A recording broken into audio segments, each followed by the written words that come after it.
spoke at OKSPRA last week or the week before, whenever that was.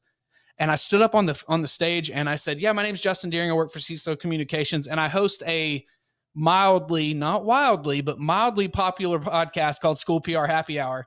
And I had somebody come up afterwards and be like, no, it's wildly popular. And it is really cool to meet you. And I'm like,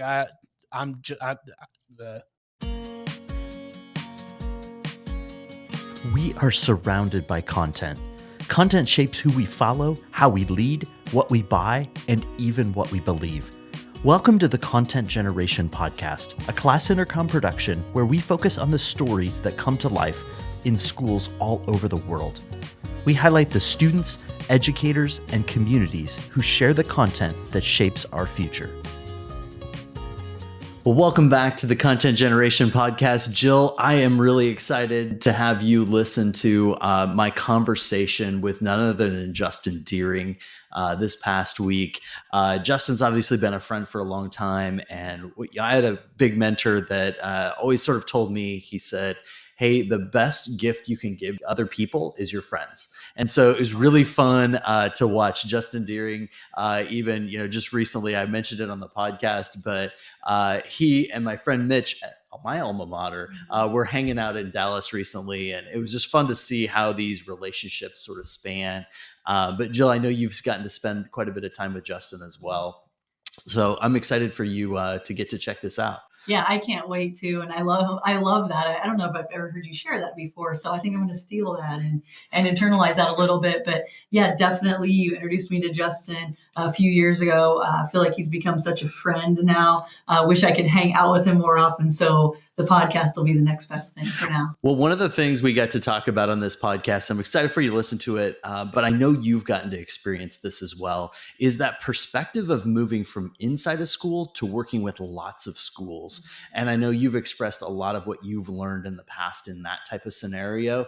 So love to get your quick reaction before you get to listen to it. Yeah, I just love the power of, sometimes you think when you leave a school district, you're not going to have an impact or as much of an impact. And now it's like I get to visit with schools all across the country and even around the world. And so just came off a conference in Dubai, virtual, but a lot of fun. But really being able to go around and strategize. There's so many people that have the same problems, the same goals, and looking for the same type of success. And then a lot of unique perspectives as well as we go from East Coast to West Coast.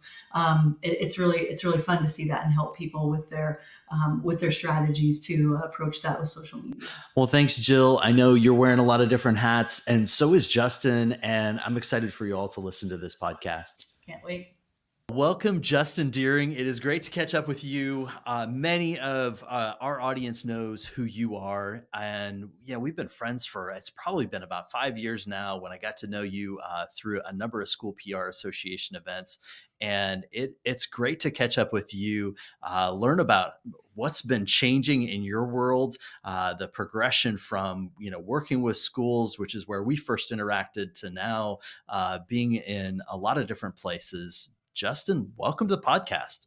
Thank you for having me. It's good to catch up. Good to, see, even though we're recording audio, but we're watching a video, seeing your face and hanging out. And I guess it's been a minute. We saw each other at TSPRA for a little bit, but I was running around like crazy that week since we were kind of running the show. But you had some great wardrobe changes as well at TSPRA. I think we do need to take a moment and just highlight which one was your favorite wardrobe change at TSPRA.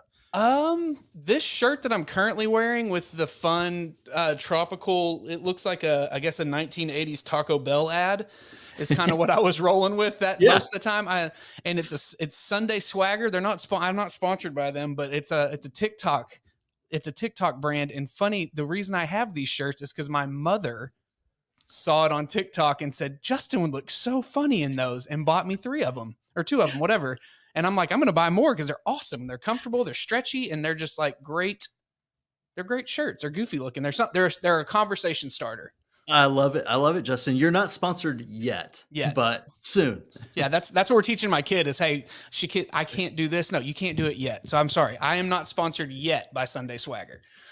Love it, love it. So, so Justin, I'd love to sort of rewind for a lot of folks, that might listen to, School PR Happy Hour. A lot of those folks who might know you from, a number of those types of events. Let's rewind a little bit and understand a little bit how did you get into the industry of school PR to begin with?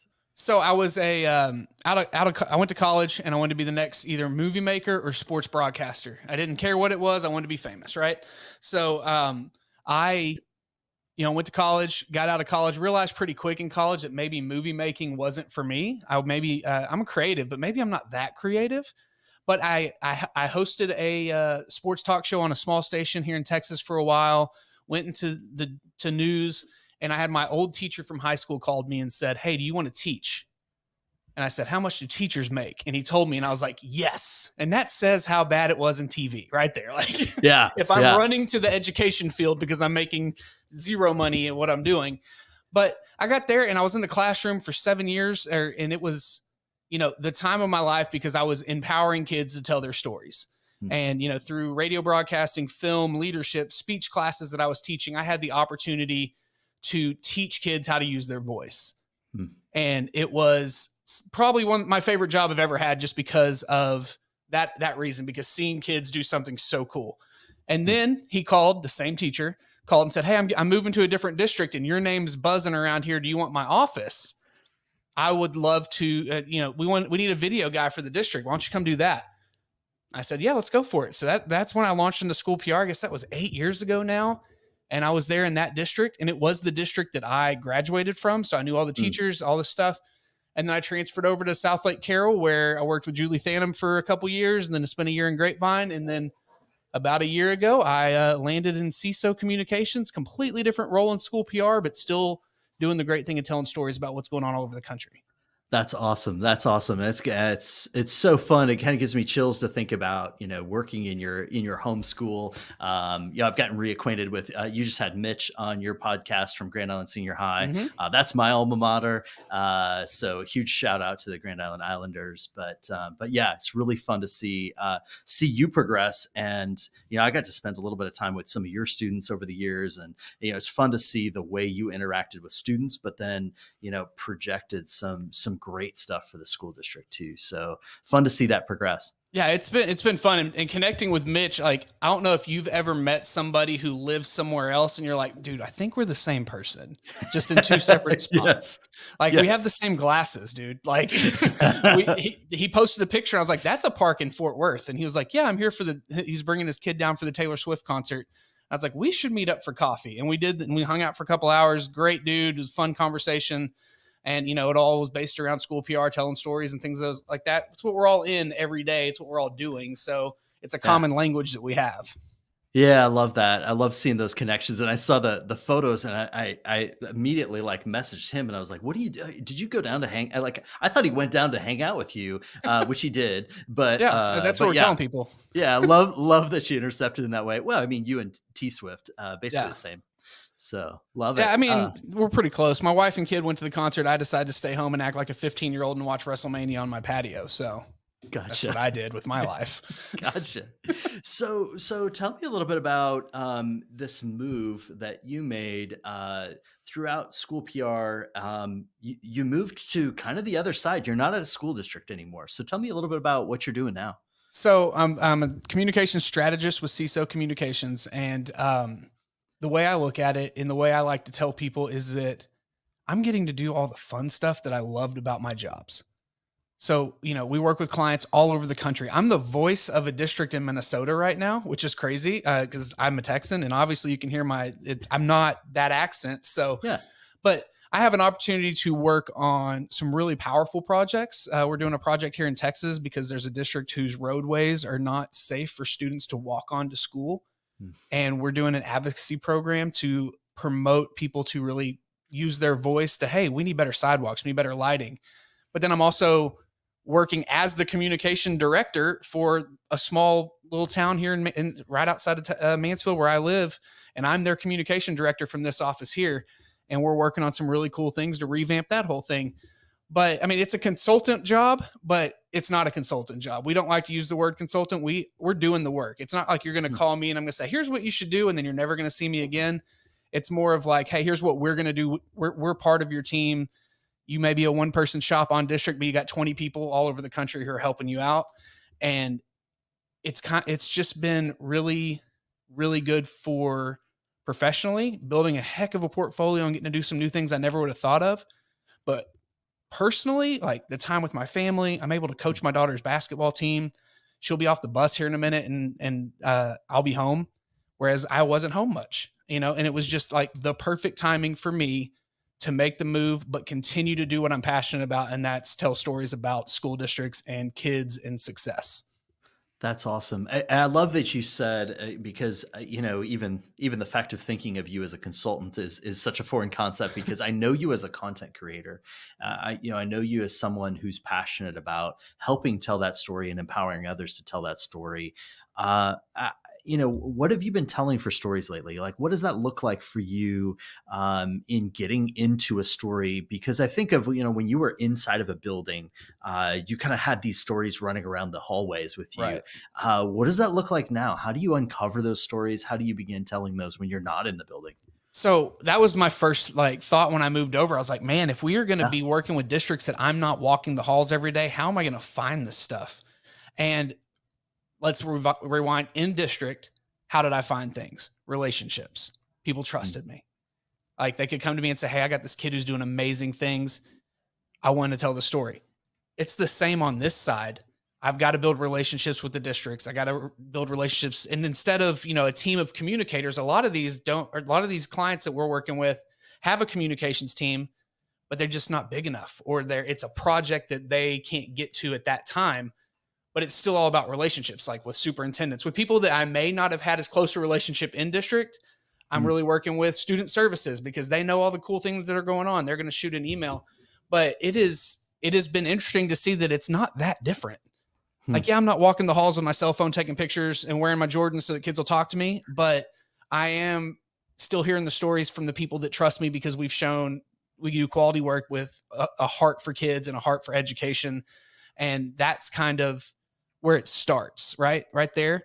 And then just some of the stories, they're the same stories I was telling in districts. It's just a district that I'm not working in. So it's still going and telling about that teacher who did a fundraiser for breast cancer and raised $50,000 and ran a marathon. It's still stories of closing the gap from COVID. It's still stories about, the advocacy programs. We got a couple things going on where we're just really pushing good news about schools because we know right now some schools, a lot of schools are taking it on the chin publicly, and we're here to, continue to tell the good news about those schools.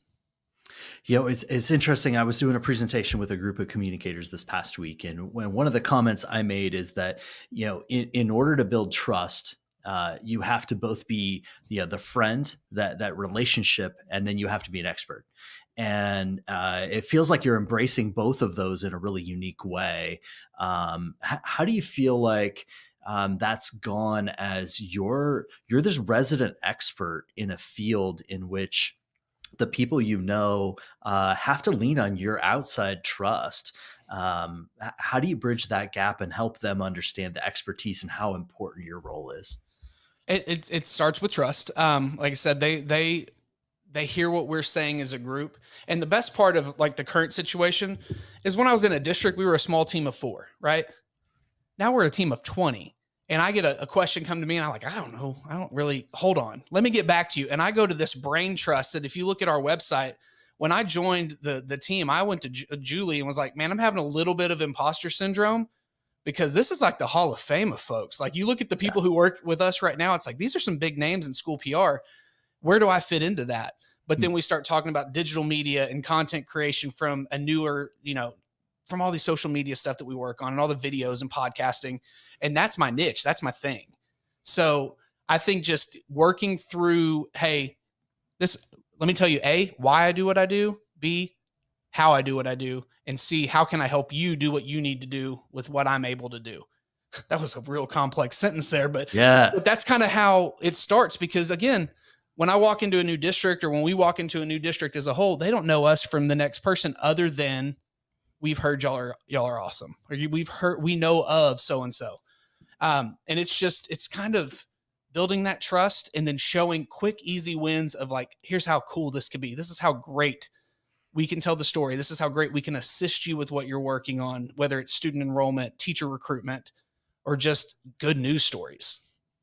Yeah, no, I love those concepts. And I think, as you're coming together to help tell that story, it makes so much sense to lean on somebody who is an expert in that field. Uh, what have you been learning about in the area of content creation? I think it's a field that a lot of times, it's easy to feel burnt out. It's easy to feel like you're over the stories, or you don't have enough. What fuels your fire in that? And I'll tell you, I came into my new position, but even in my last couple of years of school PR, with working with the teams I had the availability to work with when I was in district and now, there was times where I was like, man, I know a lot. And then I'll get in front of somebody, I'm like, I don't know anything. Like there's so much to learn. So we literally, right before we recorded this, we just had a powwow session, a brainstorming session on a campaign we're working on. And I walked out of that going, okay, there's a whole new way to do this content. There's a whole new way to generate this message. It doesn't have to be this certain style that you've seen for the last 5 years coming out of certain places. It doesn't have to be short form video. There's other ways to incorporate all those and tell the message. It's just like, it is great to have people from all over the country coming together in our meetings and talking, because they're bringing the trends in California look different than trends in Texas. Trends in Kansas look different than what I'm seeing here. So it's great to have so many brains that have so much experience coming together, because all I'm doing is absorbing and learning and realizing that, it doesn't always have to be a video. It doesn't always have to be a TikTok or an Instagram reel. A written story based on what's going on, a long form written story, is just as acceptable right now for some of your audience. Whereas I'm always like, let's get visual. And they're like, let's write 10,000 words and see what happens. And I'm like, oh, that's a lot of words. Yeah. But yeah, when we do it, it gets a ton of readership, and we start seeing the engagement, and then we're looking out at shares and other comments, and people are linking back to this long form story. It's ever evolving to a point that, I've gotten burnout on podcasting, Instagram, all the things, and I've slowed down and revamped how I do it. But who knows? I mean, podcasts, you've seen the numbers have gone down on podcasts, but who knows? It could be back up next month, because the way this thing works and the way this algorithm of life is with social media, who knows what's next? And you never know. You'll adapt every day. Yeah, absolutely. I've seen you adapt to a number of different spaces over the years when I think of, how you're doing podcasts. And, I've learned a lot from you in different ways that you cover media and even talk about content. I think of the session that you did, last year, the Ted Lasso session. And I'm a huge fan of the show, but the session was awesome too, to just think about how you're incorporating a lot of those different types of storytelling and characters, things like that. What's your go-to? Like, how do you fill yourself up when you're sort of out of ideas, or you're thinking about the next thing? What do you do? What's your go-to?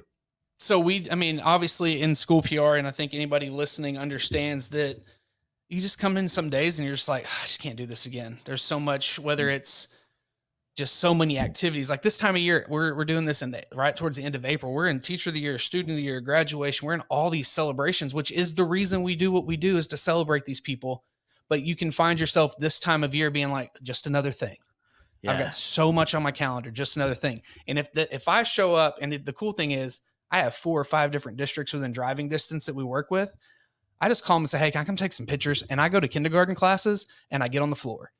I went to a pre-K class probably a month ago, and a little kid, like a little girl, grabbed my camera, moved it, like fell asleep leaning on me during literacy circle. And I'm like, the director of communications is taking pictures of me saying that I've got a new friend. But just going in there into classrooms of all ages and seeing teachers do what they do, that's all you need, because you can walk into any classroom and find a story. So if you don't have one, just get out and go find one, because it's going to be there. You just have to just look a little bit. Yeah.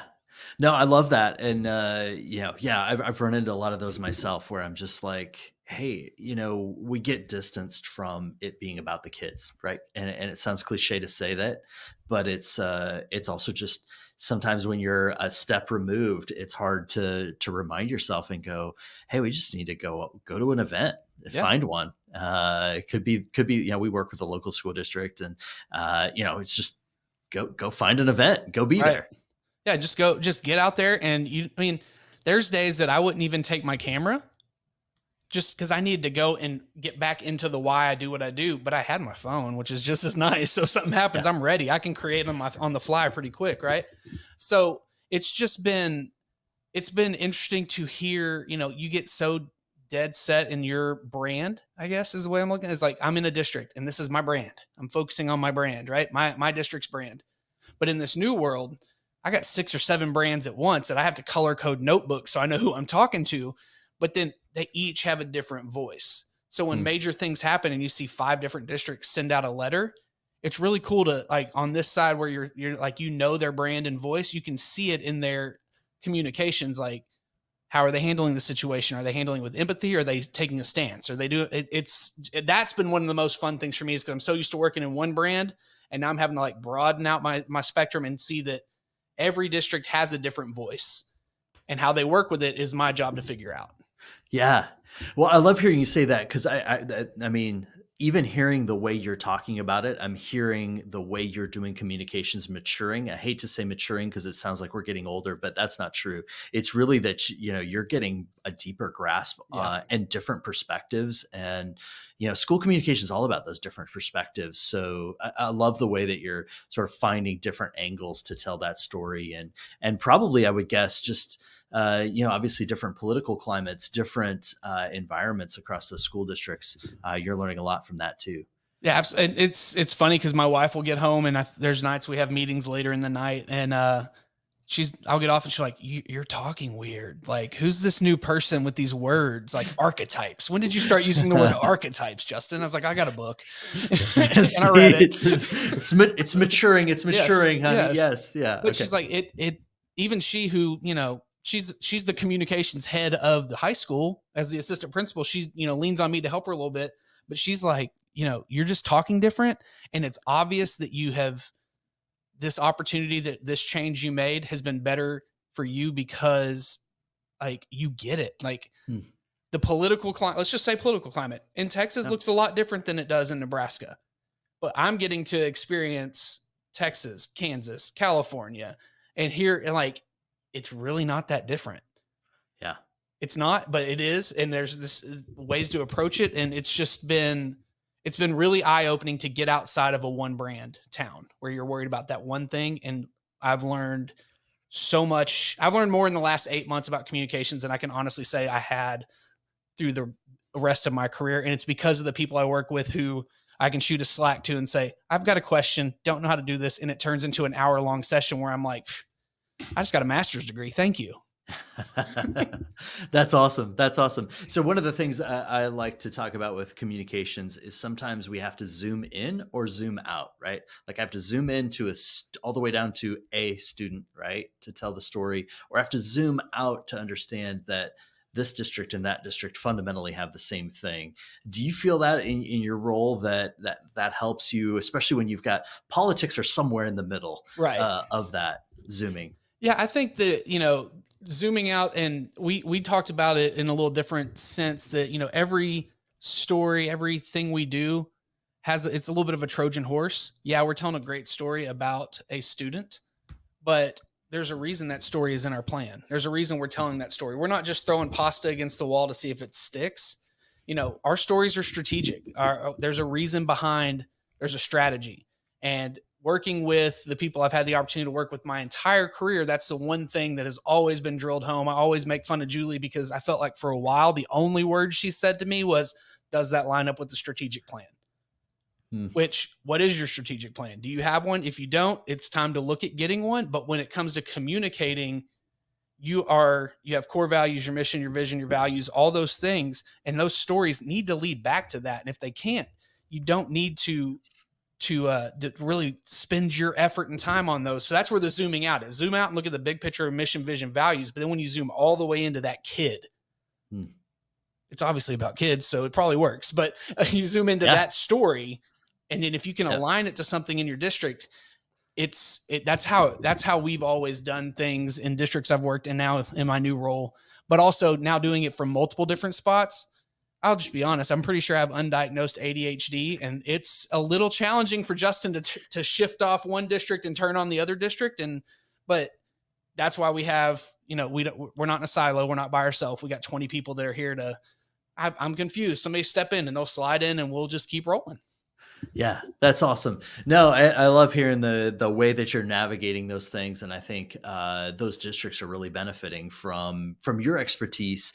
But also, I think I'd love to get a plug for what you've been doing to really support school PR in general. So, would love to hear about where you're at with School PR Happy Hour. That's been such a meaningful part of connection and community for this whole group, and it's been fun to watch that grow from that first season to where you're at now. So what's next with that whole thing? So School PR Happy Hour, it was, Washington, D.C., Inspire, the last Inspire I've been to. So I haven't been since we launched this podcast. That's where we launched it. And I think when me and Aaron talked about the first, we're like, people might listen. We didn't think we'd be on season 4, wrapping up season 4 in the next month and a half. And then I'll be returning to Inspire this year and really pushing the podcast this year. Like, I haven't told you yet, but we're going to have shirts. I think I'm working on shirts. It's going to be a red shirt that matches our brand that says, "Tell me your story." I'm buying it. It just has the School PR Happy Hour. You don't have to buy it. I'll give you one. It'll just have the little logo microphone on it. But we're going to do some pushing out there. But the biggest thing for me is I spoke at OKSPRA last week or the week before, whenever that was. And I stood up on the stage and I said, "Yeah, my name's Justin Deering. I work for CESO Communications, and I host a mildly, not wildly, but mildly popular podcast called School PR Happy Hour." And I had somebody come up afterwards and be like, "No, it's wildly popular, and it is really cool to meet you." And I'm like, it's weird. Like, I don't, I don't look in people. Like, somebody said to me, "Oh, you host that podcast." I was like, I really just ask questions and let the other people talk. It's not like I'm doing much, but it has been, for me personally, and I want to speak for Aaron, I think I can though, it has been a learning thing that we've used to better our careers. So yeah, we love that y'all are listening and we love that people are getting things from it. But I can honestly tell you there's a lot of things I do in my day-to-day job that I learned from interviewing somebody on our podcast. And then of course, the relationship we have with you and Jill and Class Intercom, and y'all have always supported the show. And, I got an email the other day that said, "Hey, I was listening to School PR Happy Hour about enabling kids and you letting use their voice. Talk to me about Class Intercom because you've used it." I was like, that's an easy relationship. Let's go. But it has been an opportunity for me to meet more people and grow and then share. I mean, again, it's for me to learn while I'm listening. And if you take something away from it, great. And I love it. And where's it going? We'll let you know, but it's going to happen. We will have a season 5. I'll tell you that much. There will be a season 5. That's what you heard it here. That's what I was looking for. We have not announced it publicly, but you heard, breaking news. We will have a season 5. And we're working on what that looks like because we may need a refresher a little bit just to, make it a little different next year, just for us, just to keep the energy going from me and from Aaron and whoever else may be joining us. Well, I'm pumped that we got the exclusive, but also, Justin, I think, I just want to give you a thank you on behalf of everybody else too, that it's so generous in the way you've given back. So I appreciate I know you've shared that you got a lot out of that, but I think it's just so generous in the way that you and Aaron and people around that have really given to the industry because it's a lonely spot. I think we were at that same NSPRA in DC where we were giving out our schools out PR is in shirts, which we did put the PR is in a little close together on the first generation, so it kind of looked like prison, but we laughed a lot about these shirts because, of course, COVID hits, and not only we're just isolated a lot of times, and there's not a great connection to other people who understand that world of PR. And so I think that became just even more meaningful what you were doing. And I appreciate that. And I think in this new role of working with so many different folks, it's still there. Yeah. You still get so busy in your day to day that you're siloed into this one district and you're like, I've got so much on my plate. I don't know what to do. I'm in a situation that I've never been in before, but I've got the pressures coming from one side and I don't have the answers because I'm by myself. And that's really why we launched the podcast in the first place. Was we go to so many sessions. We say it in the intro that I have memorized in my head that we hear it so many times that we say in the intro, you go to these great sessions at your national and state conference and they're 45 minutes. Yeah. And most of them, we could probably sit and talk for 2 or 3 hours. So we want to bring folks in that are experts in their area and have them expand on that presentation and just get to know them better. But I'm seeing in this role that, yeah, COVID is over, as I air quote. Yeah, it's still out there, but we're past it. We're living with it now. But there's still those silos. There's still that loneliness that I'm in this by myself, and you're not. Like, you can pick up your phone and you can call me. You can call school PR. I'm not, and that's not a CESO sales thing. Just call Justin. He'll help you. Yeah. Like, that's not me trying to whatever. That's a legit response. And if you're in a spot where, man, I don't know what to do here, email me, deering22@gmail.com. That's not even my company email. Like, I gave out the personal one, but it's a tough job to do by yourself. And you're by yourself so much that I just hope that we can encourage folks to go to Twitter and have conversations, pick up the phone, email, listen to the podcast, reach out afterwards, and just bring this community together so that we're actually never alone. Justin, thanks for sharing that, and thanks for sharing some updates with us and with everybody who's listening. Love the work you're doing and love your friendship, man. It's great to catch up, and hopefully we can do it in person next time. So I can give you a hug with your Taco Bell shirt on. Yeah, I'll have a fresh set of shirts before I get to Innsbruck this summer. But yeah, I just want to say, like, Class Intercom's been so supportive of us, of the school PR world, the school PR happy hour. And, I'm seeing y'all everywhere right now. Like, I saw y'all did the President's Summit. That was, from what I heard, that was amazing. It was awesome. Just kudos to the work y'all are doing to support folks. And, it's good to have a friend, and it's good to have someone you can just chat with and have goofy conversations before we hit record, because today was pretty funny. And just thanks for being you too. Hey, thanks, Justin.